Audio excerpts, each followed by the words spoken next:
Hello everyone.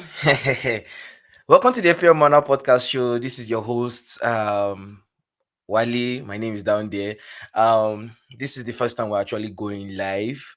So, um, I don't know if I started. Okay, we're live now. Okay, I said, yes, I'll start again. Welcome to the FPL podcast show. This is the FPL manual.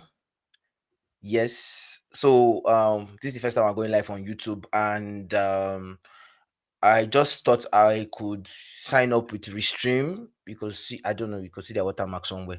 I said I should just try and sign up with Restream and see how their interface is, and probably get a one-on-one session with many of us and talk about Champions League fantasy. Champions League fantasy is here. It's been two 3 weeks thereabout since we last engaged with Champions League football. A lot of stars, did well and across the group stages. Erling Haaland, getting a brace the last time we saw him, and so many other players that we have missed out on, and we're approaching the final two games left, Matchday 5 and Matchday 6, and questions are arising. What do we do ahead of this game, especially for those of us that have our chips? I've gotten a lot of questions like, when do I play my wildcard chip? When do I play my free hit chip? Oh, sorry, limitless chip, which is almost the same thing basically, but with extra budget and all of that. And try my best. My best. I've tried my best to try and decipher the answers to these questions, and I will throw more light on them here on this spot today. So, if you are tuning for the first time, again, you're welcome. My name is Adiwali, and just a little bit of intro. I'm recording here from the capital of Nigeria, Abuja, and the time is 1:47 1:47 p.m. Time is 1:47. I will show you guys my time. So it's a little bit late here. I supposed to go to bed and rest for tomorrow because honestly I have work and stuff. So the time is actually, it's quite late. It's quite late here. It's 1:47. And I said I should just quickly do this in 15 to 20 minutes, give or take, and we are out. But nonetheless, this is sort of first time streaming, so it's going to be like a platform for us to ask our questions. So you can ask your question via the live chat. I will see it on this platform I am using at the moment. So once again, you're welcome. Before we start, I would like us to, as usual, do a little bit of review from match day 3, or sorry, match day 4. We'll do a review on match day 3, sorry, match day 4. Match day 4, we'll talk about results that occurred from the weekend, latest result that came from this weekend.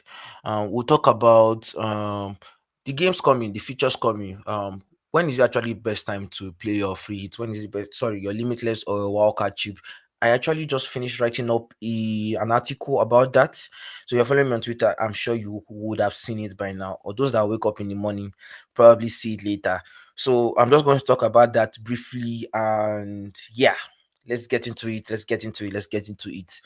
So I'm going to be sharing my screen for those that are seeing me on YouTube. I'm going to be sharing my screen quickly with you guys. So yeah, let me just get to my team and tell you guys how I did last time. So sharing my screen right about now. Yes, I've shared my screen. So if you can see my team, last time out I got a total of 70 points, and it was not really awesome as I wanted it to be. 70 points. Let me zoom in a little. I got in a total of 70 points, and the star players for me this week was just basically Hurricane, who scored a brace against Galatasaray, helping Bayern Leverkusen finish. Helping Bayern Munich. What do you say, Bayern Leverkusen? Helping Bayern to finish on top of the table with 12 points, and they're already qualified to the next round. However, it was not so good for some other players like Jude, who did not start or play any minutes in that game, as he had a shoulder injury. Brias Mendes missed the penalty, as it was a new player I brought in. I also took a -4 as well. So these 70 points you guys are seeing ended up being 66 points, and I literally went from, how many rank was it? The top rank here I was around 1,900 and something, 1,998 or so, 994, and I ended up finishing with 10,000. So that's a very big drop. That's like 90% drop, very big drop, and it's quite disappointing on my part. But to be honest, I was a victim of rotations and a bit of misfortune for some, like the midfield exactly. It's only Javi Simons that contributed, and there were no clean sheets except Ian Sommer. So better luck next time. I guess we have to do better going forward into this game week. So we have to do better. We have to do better. So going back into my what I say now, going back to myself like this, I'm talking about what happened in the other game weeks. What happened in match the last weekend. We have some big games that happened in the last weekend. What happened exactly? So we'll be touching on that quickly, and I have a slide talking about the games from last weekend. So um off the top of my head, Manchester United won a few hours ago. We Garnacho scoring very nice overhead kick, Ronaldo style, doing this to celebration. So that was a 3-0 win for Man U against Everton. Real Madrid also won 3-0 as well to Cadiz. Bellingham on the score sheet. Rodrigo very special. Since since Vinicius Junior has been absent, Rodrigo seems to turn up to the stage. So let's see how that pans out going forward as they play Napoli on Wednesday. Yes, on Wednesday. So some other great results. But Dortmund won 4-2 against their rivals, Mönchengladbach. Newcastle stomped on Chelsea at home. Chelsea that just did well against Man City in the last game that they played 2 weeks ago. It was a 4-4 draw. They couldn't do the same thing against Newcastle, who stomped on them. They just got a red card. A lot of things happened. Feyenoord had a 4-2 win against Excelsior, or so I can't pronounce it well. What is his name? Santiago Jimenez scoring a hat trick in that game as well. So there were a lot of results that happened, and you could see them rolling down underneath the lower thirds of this video. So a lot of results. Man City could not finish out Liverpool, and I'm wearing a City jersey today. Little bit disappointing. Haaland started game where Doku played his ass out. Akel did also wonderfully, but one brilliance from Trent was enough to end it as a draw. So that was basically it. That was basically it for most of the weekend games. So I've skipped a lot. Okay, you can see Real Sociedad also won Sevilla 2-1, and lots more happened that last weekend. So I just use this to quickly just talk about it because there are a lot of games that were played. A lot of games. I even forgot PSG that won Monaco, their French rivals, 5-2 with Kylian Mbappe scoring a goal and an assist, giving a goal, scoring a penalty and giving an assist. Okay, so big games. Dembele was also on the score sheet. A lot of important players, doing well for their clubs. So now we have talked about um my score. How do you guys even perform last week? How do you guys perform last 2 weeks, rather 2 weeks when we had match the four? Let me know in the comment section or on the live chat here, so I can talk about it. And if you have any questions, please send it in right now. I'm here to treat them live. Live. We're live, guys. We're actually live. So let's get into the context of the show. I've gotten a lot of questions from around Friday, Saturday last week till now, and it's concerning what do I do ahead of match the five? What do I do ahead of match the six? I'm not sure what players I should bring in. I'm not sure what alternative I have with players like a lot of good games around, but Man City have qualified, Real Sociedad have qualified, Real Madrid have qualified. I'm afraid of rotations. Vinicius Junior is out. Basically, uncertainty. There's a lot of uncertainty concerning what we should do going into this next game week. So lucky for you guys, I have done another trade. I have done another trade, and I'll be sharing my screen right now with you guys to tell you what you need to know ahead of basically match day 5 and match day 6. So I titled this thread, use your fantasy, mastering your limitless and wildcard chip. Now, I'm not an expert per se, but at least when I played my wildcard chip, I moved from wherever I was in the top, I don't know where I was, to top 2K. And the chips work, and the best time to use them is actually the group stages. It's not like it can't work in the latter stages, but it just feels like a missed opportunity if you don't use them now. So I try to write out what I perceive we should do going forward into match day 5 and 6, and here it is below. Probably most of you see it in the morning, and because it started getting a little bit of engagement, so I would just do a skim through of what I said and give you guys a rundown about it. So, like you're seeing on my screen, let me zoom in a little. Let me zoom in a little. I welcomed you guys, telling you guys about the initial trade I wrote about chip strategy. So, in case you have not seen it, around September 6th, I wrote his chip strategy thread of what to do for match day 1, 2, 3, 4, 5, 6, and so on and so forth. So I welcomed you guys about that. You can check it out later as well. But as I said, there's this recurring question: what do I do? Who do I play? What chips do I consider? Do I work hard now or limitless later? If you still have your chips intact, do I limitless now or wildcard in match day 6? Because I know after that there's the quarterfinals or round of 16, I will get a free automatic wildcard. So that was the question I was receiving lately, and I tried to break it down into a when factor. So it's basically a when. You are looking at the timing of what is the best time we should play it. A when factor. So this when factor just makes sense. Like, okay, when is the best time? Looking at it, the best time is basically at your own discretion, at your own. If you look at the comfort of your own team, you look at it. Is my team good enough? And I base it on three bases. I base it on form. I base it on rotations. I base it on fixtures. So for form, I basically created a tier maker. I basically did a tier. This is the first time I'm actually doing it before. I've never done it before now. So I basically took the first 4 games, right? And surveyed it. I looked at the form of each team and categorized it according to great, very good, decent. It can be better and poor. So for great, I basically put those teams that have aced their groups. So Real Madrid have aced their groups. You understand? They have gotten 12 points in 4 games. Man City, the same thing, 12 points, 4 games. Bayern, the same thing, 12 points, 4 games. So they are qualified, they are through. They were the top best team in goals, assists, clean sheet, thereabout. So they are great teams, and I classify them there. So the teams that are not like they're not great, but they're just also as great, but a little bit not in the class of the great guys. I put them Arsenal, still first on the table, 9 points. Atletico Madrid, also on top of the table on their group in 9 points, with with Morata and Griezmann actually scoring a lot of points for many managers last time out. Napoli also doing well there, but they failed to win against Union Berlin last time.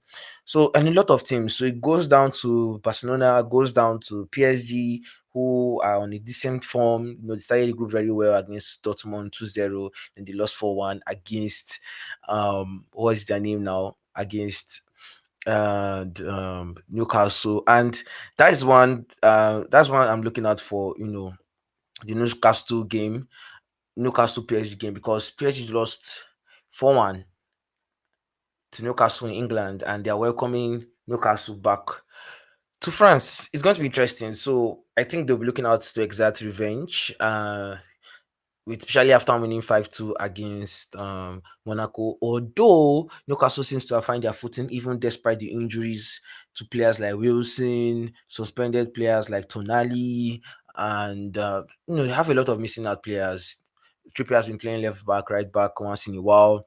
So it's not easy to determine. Group F, honestly, is a very difficult yet exciting group to witness. So I actually want to see how it ends. I actually want to see how that group ends going forward. So going back to my screen,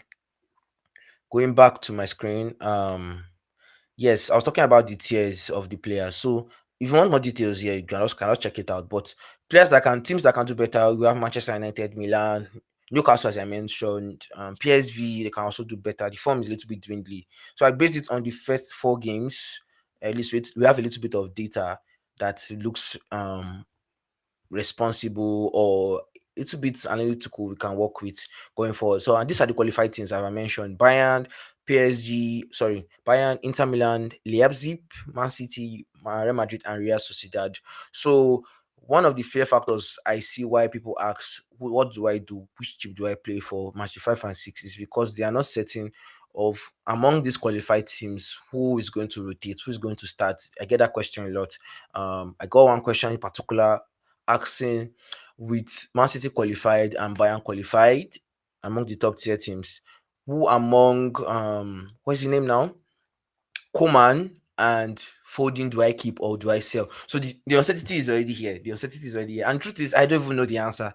I don't know the answer. But as I said in this thread as well, the best way to stay above any form of rumor of any form of risk is just to keep your head down and get more information concerning injuries, concerning rotations, concerning any updates.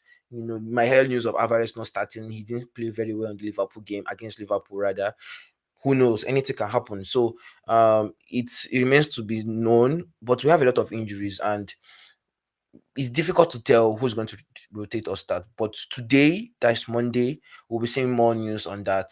I think usually Inter Milan will hear on Tuesday rather that Inzaghi is going to make some changes and so on and so forth. However, we have some injuries I would like to point out. We have players like Vinicius Junior, Kepa were injured. Musalia was ruled out of the weekend game, him and Delight for Bayern, and so many injuries. If I go to my injury what do you call it, I have like an injury bookmark. I can show you a lot of players that are injured. Like Joe Willock came out with an Achilles injury. He just came back from a long injury. So Joe Willock probably out. When I missed the game, Timo Werner missed the game for him and Sesko. They didn't really start the game against for Leipzig when they lost against Wolfsburg. So many injury updates. So more will be clarified later.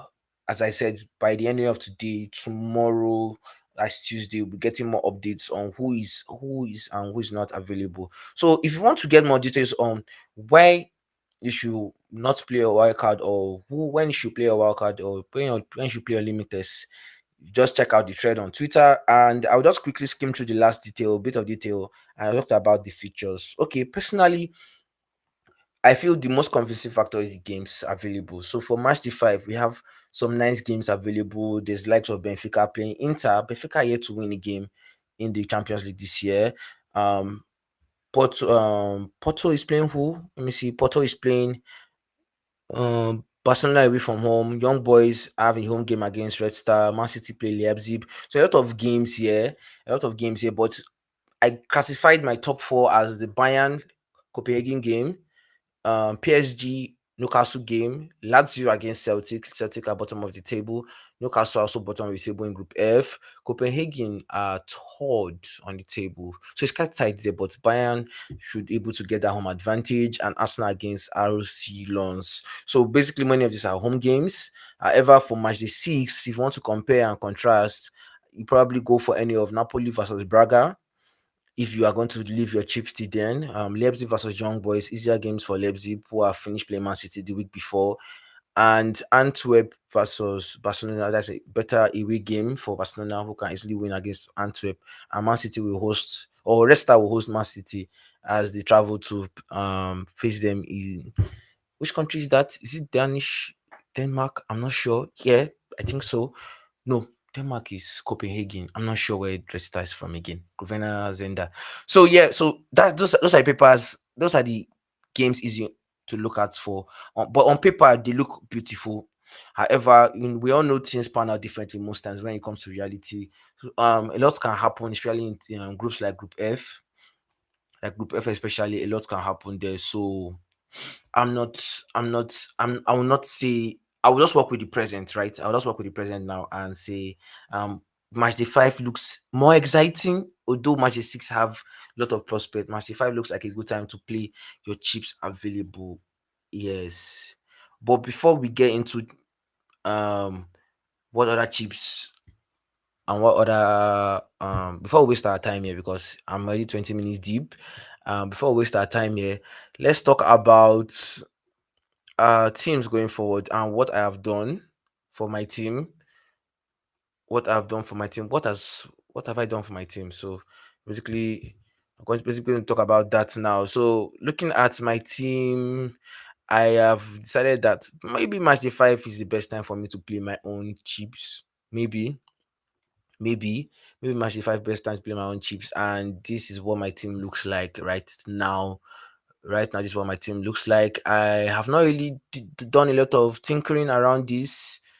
I've not really done a lot of tinkering, but as I said, PSG are looking forward to getting that revenge, that sweet revenge against Newcastle. So I'm going to just back them because of their home advantage. Haaland might not be rotated, even though Man City are through to the next round because of his goal prowess.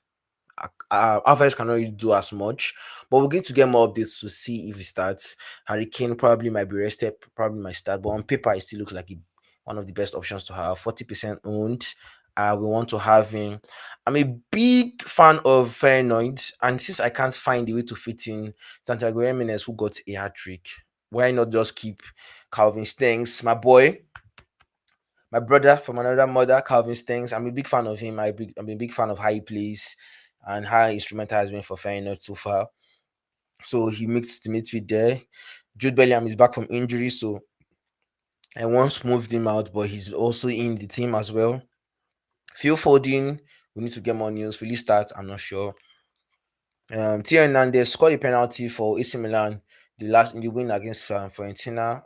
Why won't I have him? Sure. Even though Giroud was suspended for that game, though, so Theo is on penalty duty. I mean, and he's very attacking minded. So Theo Hernandez, Ashraf Hakimi, Ruben Diaz, Yao Cancelo, and I said I'm targeting games like Lazio against Celtic. Even though Lazio are not really on good club form, they seem to do well in the Champions League. They're second on the table in Group D. So provided gets it in goal. Now, Ramiro might not be permanent. He might become Lunin, the goalkeeper that's replacing what is his name? Kepa of late, and doing a very fantastic job. He kept a clean sheet again some hours ago for Real Madrid. So Lunin might be Ramiro, and some other places. We have Ben White, Saka, and Sani on the bench. So none of these players are locked in per se, but I'm 90% sure I'm going with many of these picks here, with only 3 to 4 changes made due to any injury updates or rotation news.